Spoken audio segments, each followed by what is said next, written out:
scene of the first European Grand Prix of 1982, at which a third of the way through the 1982 World Championship, Alain Prost leads Niki Lauda by 6 points, with Michele Alboreto and Didier Pironi tying for third, ahead of Keke Rosberg and John Watson. But with yet more litigation imminent in this sadly contentious season, Nelson Piquet and Rosberg could still get their disqualified Brazilian Grand Prix points back. And on the starting grid, it's Prost and Arnoux fastest, ahead of Rosberg, Lauda, Alboreto and De Cesaris. As a mark of respect, Ferrari have withdrawn Pironi. So Jochen Maas and Mauro Baldi will compete today. The engine revs rise and the Belgian Grand Prix is on. And Mansell is stationary. Mansell is stuck. And off go two cars right at the beginning of the race. It's Salazar and one of the Alfa Romeos, Giacomelli. It's Giacomelli in the Alfa Romeo and Salazar out at the beginning of the Belgian Grand Prix. And Nigel Mansell is stuck, getting a push start. Yes, that's most unfortunate for those two cars. It's so narrow, the track there at Zolder at the start, that really when one car stalls like that, there goes Derek Warwick just getting away, a bit of a late starter. Both drivers all right. The car's probably not damaged very much. It was just a little bump and things, but it's so narrow. When one car stops on the grid, it's almost inevitable that contact will be made. And we've had a lot of start line accidents at Zolder. I really think that they should widen that track there for the start. Lap one then, and soon we will see, we hope. Well, it's one of the Renaults, that's for sure.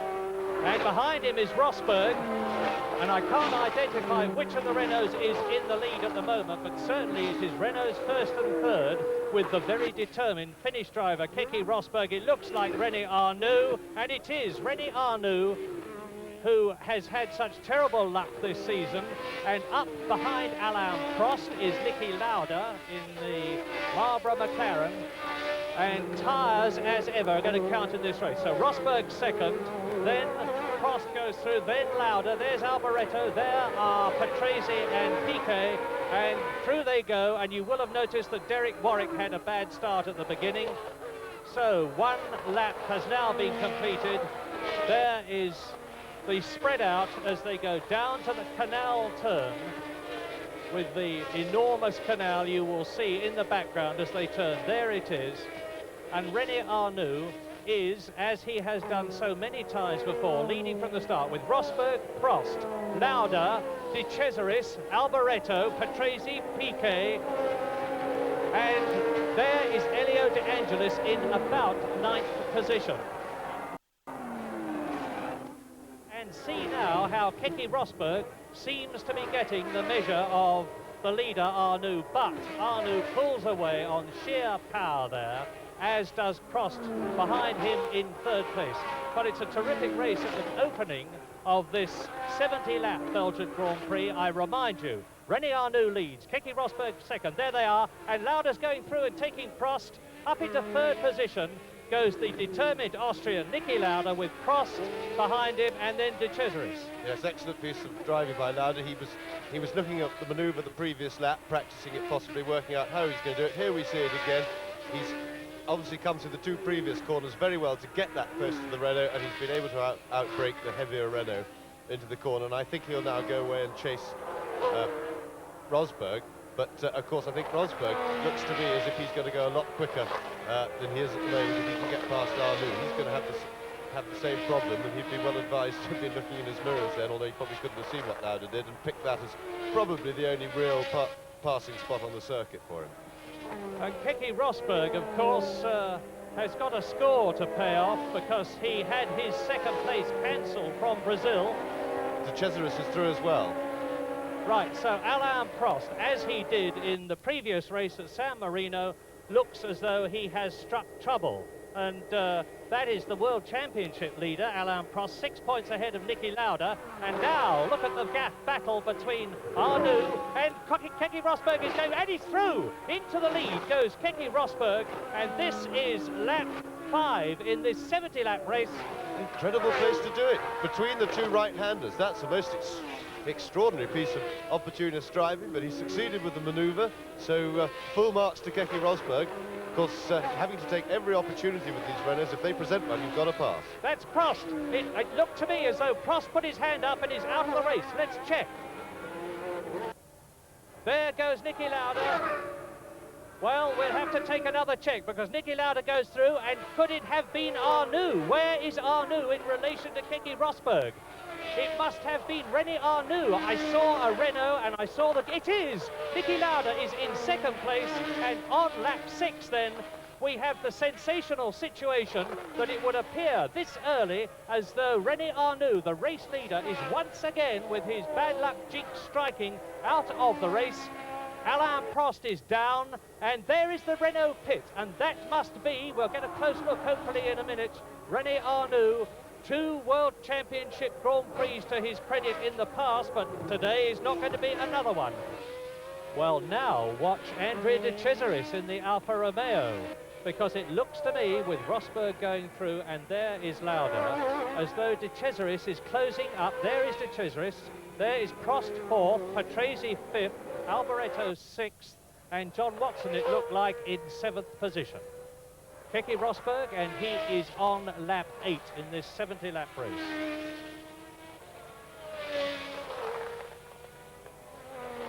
Lap 8 then. Keke Rosberg in the Saudia Williams leads that man that we're looking at now, number 8, Niki Lauda, winner at Long Beach, back after 2 years of absence from the sport, and they're disappearing down towards the chicane, the red car of Andrea De Cesaris. Through the chicane goes Rosberg, down towards the long left-handed Sterrewacht, which is a 3rd gear corner, change up into 4th. And where is Niki Lauda? We should see the red and white Marlboro car. There it goes. There is De Cesaris. So the first 3 are quite spread out, and you are looking at number 6, Keke Rosberg, 5th in South Africa, disqualified from his 2nd place, and Brazil, as Alain Prost, number 15 in the Renault, has got a turbo car behind him. It is not, however, a turbo Renault. It is the turbo of Riccardo Patrese, who, like his teammate Nelson Piquet, had endless trouble in practice. Rosberg completes a lap. Lauda 2nd. De Cesaris 3rd. Now the battle for 4th between Prost and Patrese, going through and taking 4th position. Yes, well, that's a good opening performance by the turbocharged Brabham. They ran the car in South Africa. I mean, here we see it again as Patrese. He's got the power, of course, to stay with the Renault on the straight, being turbocharged himself. And he nips through in a very straightforward, competent overtaking manoeuvre. But it'll be interesting to see if the Brabham can perform well, because Gordon Murray puts together very, very good chassis. The engine, of course, is new to the business, and reliability must therefore be suspect, as it was in South Africa. The cars didn't really run, the engines didn't run that well, but there seems no doubt that they've got the power and they've got a good chassis. So we'll see how he goes, and he's going very well in the race after a fairly troubled practice session for both the Brabhams. And he has just been passed on the entrance to the chicane by John Watson, so that means that both the Marlboro cars are up very well, because Niki Lauda is in 2nd place and John Watson is in 6th position now. There goes Prost. Watson pulling away from him. Yes, I'm surprised that Prost is going backwards through the field at the rate that he is. I would imagine that he's having some sort of trouble with his car, but hard to say what, because it's obviously not really sick. But I don't think that this is a reflection of his qualifying performance or the car's normal performance. Lap 10, and Keke Rosberg, that we are looking at now, is leading by some 3 seconds, with, as I was saying, his disqualification from his position in Brazil, his 2nd place, to avenge. He has the consolation of having been 2nd at Long Beach, but in the process of his disqualification at Brazil, he lost 6 vital World Championship points and is now only 5th equal. Mansell in the pits. He had the clutch trouble at the start, and he's out of the car, so that looks like the end of Mansell's race. They're just parking that more neatly. But now, on lap 17, we are looking again at De Cesaris, having seen Rosberg and Lauda through, and this is the battle for 4th place. Patrese in the Brabham BMW, Watson in the McLaren, and there is Alboreto, who has got ahead of Alain Prost, and Nelson Piquet There he is, the second of those two cars, the world champion, who is having a thoroughly miserable year. He has yet to score a world championship point in 1982, and I can't think of a year in which the world champion is into the 5th race without a single point. His turbo BMW car went off the course at Kyalami in South Africa. That was the first time it had been used, after which the Brabham team switched to the Cosworth engine, and this is only the second time the BMW's been used. Now there is Alboreto. There is Prost. And Prost, I think, is going to be taken soon by Nelson Piquet. 7th position, Alain Prost. 8th position, therefore, Piquet. There's the Renault. There is Piquet. And a hard charger coming up behind Piquet. It's Daly, Derek Daly, in the second of the two Williams cars, the FW08. And off. I saw somebody. Pitts. I think he was headed for the pit. Oh no! Well, look at the dust. Maybe he wasn't. That was Prost. Yes, the pit entrance is around there, but it's hard to say whether that was a mistake. But Prost, I was just going to say, has been developing a queue behind him. Yes, it appears that he has gone into the pits. Yes, there goes Prost into the pits. He must have been in trouble because he was building up a big queue behind him, which is a sure sign, of course, that the car's slowing down, going backwards through the field. Let's see what they're doing to it. Well, they're giving him some fresh tyres. That is routine, of course, in a pit stop, to change the tyres. We don't seem to have a very clear view of what's going on. Well, the interesting thing is that once again we've had the situation, and this is lap 18, we have had the situation where the Renaults have been tremendously fast and impressive in practice, pole and second fastest positions, only to falter during the race. Now, Prost had this situation in South Africa. He came into the pits and took on tyres, and it looked to me from the shortness of that pit stop that was all he did here in Belgium. And after he had taken on fresh tyres in Kyalami, he drove an absolutely classic race on fresh rubber, drove right through the field and finished in 1st place, a quite incredible achievement. 1st, 2nd and 3rd through. That's Purcell, who has been lapped. And there's a whole pack of drivers there, 2 of whom are lapping the others. And on lap 21, it is still then Rosberg in the Williams leading. In 2nd position, it's still Lauda. 3rd, it is still De Cesaris.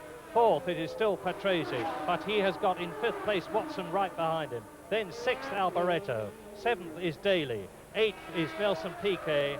9th is Jean-Pierre Jarier. In 10th position, it is Eddie Cheever in the Talbot. In 11th place, Jacques Lafitte in the Talbot. In 12th position, it's Hinton, and then after him, and last at the present moment, Jochen Maas, who failed to qualify but got into the race because Pironi in the Ferrari was withdrawn by the Ferrari organisation as a mark of respect to Gilles Villeneuve.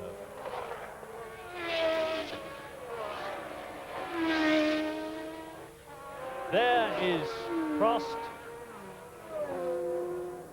number 15, Alain Prost, rapidly seeing his chance of adding to his World Championship points disappear.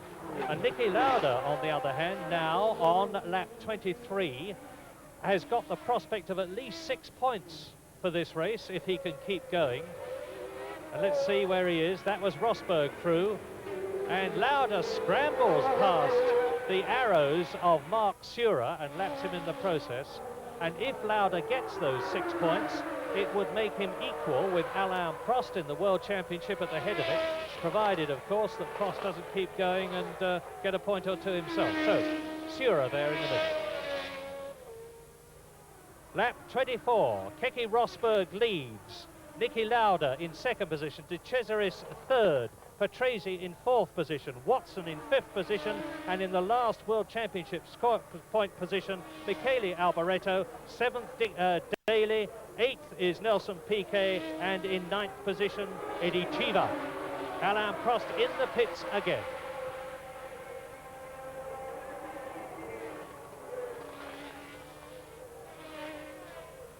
And Alain Prost out of the pits again. It looks as though he's got absolutely fresh tyres on, in which case he's going through them at an incredible rate. Now, look down. There is the gap between the 1st and 2nd place men. and they are lapping in about 1 minute 22 seconds compared with the lap record of Jacques Lafitte, which he put up in 1980. That's just under 118 miles an hour. So in today's terms, it is a comparatively leisurely pace, although let us not forget that with a long way in the race to go, the fuel load is still pretty heavy, and Keke Rosberg is extending his lead as Derek Warwick goes through in the Toleman. There is Lauda second, De Cesaris third, and as an aside, it's heartening that both the Toleman cars got through and into the race, Derek Warwick and his teammate Teo Fabi, and here are Patrese and Watson. Now Patrese, number 2, is in 4th position, Watson is in 5th place therefore. There is Elio De Angelis in the JPS and Michele Alboreto. And behind that is Derek Daly. So the order now, lap 27, it is still Rosberg leading, Lauda second, De Cesaris third, Patrese fourth, Watson fifth, Alboreto sixth, and Daly in 7th position. Jacques Lafitte and Eddie Cheever, both in Talbot, and Jacques Lafitte goes through and takes his American teammate, but his American teammate doesn't seem to like it very much. Yes, they'd be battling away like goodness, didn't they?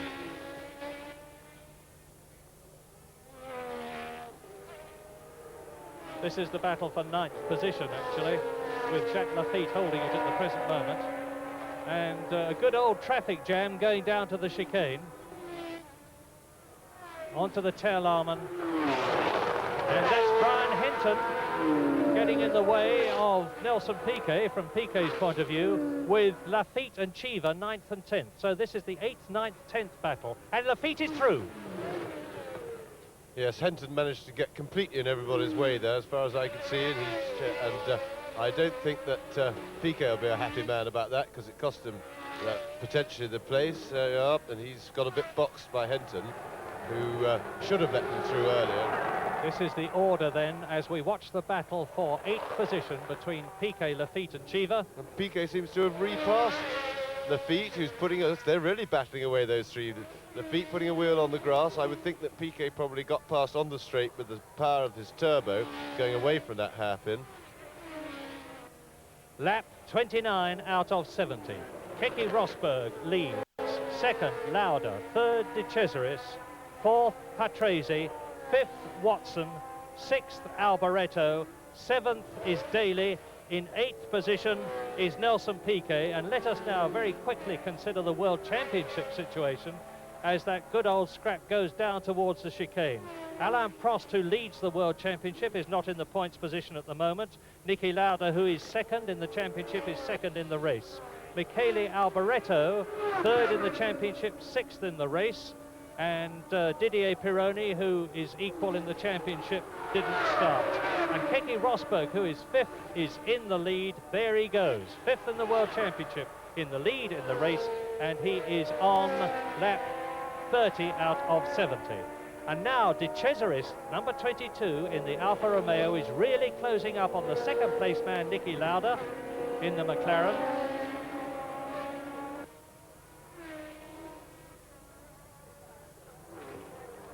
There they are. That's Lauda. And Nelson Piquet has come into the pits. Nelson Piquet has come into the pits. That's the World Championship man, and it looks as though the gremlins are striking the turbocharged BMW engines. And there's De Cesaris, who's moved up to 2nd place. Lauda is dropping back a little bit, and Rosberg, as I say, is meanwhile beginning to establish a bit of dominance. He's got his lead up to nearly 10 seconds. So De Cesaris has taken 5 seconds off Lauda. He was some 2.4, 2.5 behind him, and he's now that much in front. Can he do anything about Keke Rosberg? We are looking at the man who superbly put up pole position time at Long Beach and led the race until he went off. Yes, I think unfortunately, as far as the scrap for these concerned, the problem is more that it appears to me anyway, more that Lauda's slowing down rather than De Cesaris speeding up. And this could be a symptom of the tyres getting a little bit worn or getting a little bit too hot or something like that. John Watson has has moved up into 4th place behind his teammate Lauda. Which means that Michele Alboreto has slipped down the field into the straight. Another lap completed for Keke Rosberg, and on lap 34 the order is Rosberg first, De Cesaris second, Lauda third, Watson fourth, in 5th position it is Patrese, in 6th position it is Daly. So both the Williams and both the McLaren cars are in the top 6. And that is Brian Hinton pulling off. Brian Hinton in the Candy Tyrrell number 4, the unfortunate Englishman who seems to be as unlucky in his way as René Arnoux is. We have missed Andrea De Cesaris on our chart. Where is it now? Let's hope. There's confirmation. Niki Lauda is back in 2nd position. Watson is up to 3rd, Patrese to 4th, Daly to 5th, Cheever to 6th. That means to say that the 2 McLaren cars are 2nd and 3rd. The Williams cars are 1st and 5th. There is 1 turbo in the first 6, and it is that of Riccardo Patrese. And Eddie Cheever, for the first time in 1982, is in the points in a Talbot, unlike the Tyrrell which he drove last year. It's still a mystery to us what's happened to De Cesaris, which is rather a shame. We'd like to know, but there was no shot of him in the pits, which makes me suspect that he would have stopped on the circuit somewhere, and we haven't seen him in the pits. So I imagine either he's broken down, or one hesitates to say it, or there's also the strong possibility that he might have gone off the road somewhere, as has traditionally been his wont. But for his sake, we sincerely hope that that's not the case. Well, John Watson is now within sight of Niki Lauda, and as he's coming up to take Raoul Bussell. That's John Watson, number 7, last year's British Grand Prix winner. That was the first time that the McLaren MP4 car had won, and a very welcome return to the top of the rostrum for John Watson. Well, he's in 3rd position. There's a replay of him going through on the inside at the end of the straight and taking the Brazilian driver. Now accelerates away down to the chicane, and there's Lauda disappearing, Watson going towards the chicane, and it will be very interesting to see what happens if in a few laps time John Watson, who is in 3rd position on lap 40 out of 70, catches his teammate, that man number 8, Niki Lauda. Keke Rosberg still leads. Lauda is 2nd with De Cesaris missing. Watson 3rd. Patrese in the turbo Brabham BMW 4th. In 5th position, number 5, Derek Daly. And in 6th position, still Eddie Cheever. Yes, if Watson does catch Lauda, which he certainly appears that he's going to do on his present rate of progress, we could get an interesting situation. I don't know what, if any, standing orders they have from the team about being in a line astern situation, but of course what the team will have to assess and Watson would have to assess is if for any reason they think he is capable of catching Rosberg, then of course they've got to persuade Lauda to let him past immediately, so as not to halt his progress towards Rosberg. So what we'll try and do is see if he is in fact closing on Rosberg as well. 14 cars left out of the 26 who started. Number 2 there is Riccardo Patrese in 4th position in the very distinctive Brabham BMW. There you see a stab of flame. That doesn't mean the car is catching fire. It means that there's the stuttering of the turbo as he goes down through the gears, and that it happens on the overrun. And look at this, Watson is now up and coming to try to take Niki Lauda, who is in 2nd position. This is the 46th lap race in this 70 lap race, as Watson is now right up into Lauda's slipstream, a new 2nd place man. Yes, I think Watson will have a go now, but Lauda didn't help him through previously when he showed him his nose, but there he goes. Niki doesn't fight it, and John Watson straight through into 2nd place. Well, Watson through and clearly pulling away from Niki Lauda. Now we must watch very carefully to see whether the gap between Keke Rosberg, the race leader, who has been in this situation since lap 1, diminishes, and that is a Brabham BMW, and it must therefore be Patrese's I think car. I saw Patrese walking away, yes, the white helmet there. Oh. That looks like it's in the fencing rather than the breakdown. It's rather hard to see from this angle, but it does look to be... Well, this is lap 54, And with Patrese, number 2, out of the running, that means somebody else went off then. Somebody speeding. That was the other Brabham. That's Piquet. Well, the Brabhams are really hitting trouble on this lap. Piquet not in the World Championship points running, of course, but with Patrese out of the running, that means to say that Derek Daly, in his first race in the Williams, goes up to 4th place. And there in the pits is one of the Ligiers, one of the Talbots. It's Jacques Lafitte. Jacques Lafitte, who was in 6th position. And so that means up into 6th position comes Elio De Angelis in the lapped JPS, but never mind, that is still a World Championship point. V12 Talbot versus V8 Williams. The Williams still leads. Derek Daly, of course, and very naturally determined to exploit this wonderful opportunity that he has been given by Frank Williams to complete the season in the Williams car and hopefully to go on and drive it next year, because this has to be the plum drive that Derek Daly has been trying for. And there is Frank Williams and Peter Collins with the clipboard, the team manager.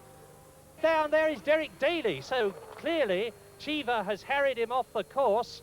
I'm not suggesting for one moment that he pushed him off, but Derek Daly was absolutely at 10/10, no doubt about that. And he has lost the car at a point I can't identify in that close picture as Watson goes through. Lap 68. Rosberg. Watson. And now Rosberg and Watson are both closing up on somebody that they are going to lap. And this could be a problem for one or both of them. Well, of course, the problem, the disadvantage always rests with the guy in the lead, because he's the only person with anything to lose if they do get to trouble with back markers. But there goes Rosberg safely round one of them, but there's a bit of traffic in front. And Watson has passed Raoul Barcel again. That was the man that Keke Rosberg passed. And now Watson is tackling Eddie Cheever, and he's passed him. It's going to be an absolutely terrific last 2 laps. They're coming into lap 69 now.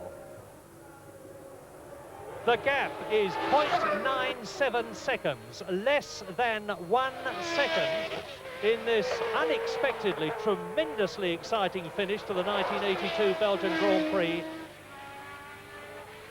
And there is no doubt at all about the fact that Keke Rosberg will now be a worried man, but he has a considerable amount of experience. On the other hand, John Watson has got even more, and he's now right up with him.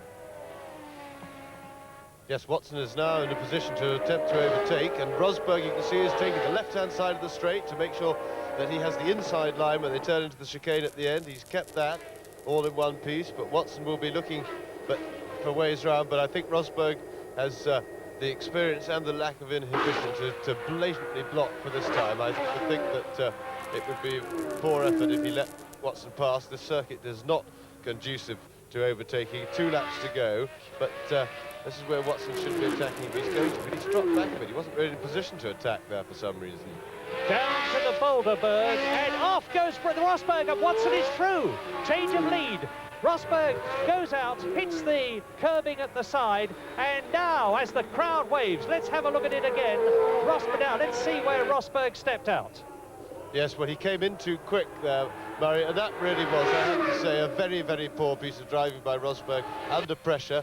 As I was saying, it was going to be very difficult for him for Watson to pass if he blocked properly. The one thing when you're blocking somebody you don't have to do is to drive fast. There was absolutely no reason for Rosberg to arrive fast into the chicane. Watson's now on his last lap, a formality to complete now it should be, and Rosberg must be kicking himself, but that was a blatant mistake, and as a result of employing completely the wrong tactics. There was no reason for him to be trying to go fast, which is what happened, and he should have just been concentrating on keeping a clean line and keeping in front of Watson on the straights. Well, Rosberg tapped his helmet for some reason, whether it was to say I need my brains testing or whether he's very tired, I know not. It makes no difference, because on the very last lap, John Watson is on his way to his 3rd World Championship victory in his long career, after having won in Britain last year and having won in Austria way back in 1976. This is going to be the third Grand Prix victory for the Marlborough MP4 car, the McLaren car, and there's a disconsolate Rosberg coming through, and now John Watson is within sight of that checkered flag. He's going down the finishing straight, and the Belgian Grand Prix has been won by John Watson with, where is he? Keke Rosberg, yes, in second position across the line. A magnificent win then for John Watson, with Keke Rosberg a disappointed second and Niki Lauda third. Two of the top three for McLaren. Eddie Cheever fourth, yet another fifth for Elio De Angelis, and sixth, several laps down, world champion Nelson Piquet. And that makes things really close for the World Championships. Prost still leads, just 1 point ahead of John Watson, who's one ahead of Lauda. Rosberg fourth, and Alboreto and Pironi tie for fifth. And it's a very cool and relaxed John Watson giving his view of his third Grand Prix win to Simon Taylor. 7 laps from the end, I saw Williams spin off into the catch fencing. I thought, wonderful. I mean, now all I have to do is cruise home. I've won the race. And it took me 2 laps to realize that it wasn't Rosberg, but Daly, his teammate, in the catch fencing. So I had to go again, and I was angry with myself for allowing myself to believe something which wasn't what I saw. And then on the penultimate lap, he got a little bit wide, Rosberg got a little bit wide around the back of the circuit, and I was close enough to take advantage, and this time it really was the lead.